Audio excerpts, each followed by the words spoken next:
Okay, so now we're going to have a quick short video where we're going to be able to identify terminating and non-terminating decimals. So if we have a fraction of 1 over 2, the decimal form of this is 0.5. Now, because it doesn't go anymore, it stops at 5, so therefore it terminates. Okay, so it's a terminating. I'll put a T for terminating. It doesn't go any further.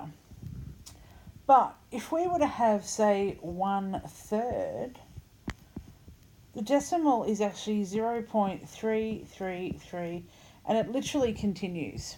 So this is what we call as a non-terminating decimal. So I'll put that as an NTD.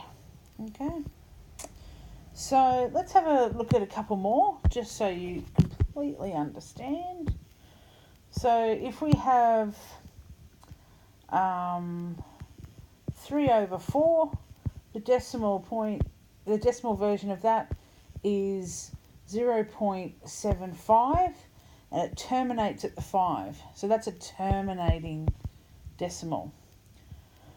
If we were to use 2 over 3, the decimal version is 0.666, and it keeps going. Okay, it doesn't terminate, so it's a non-terminating decimal.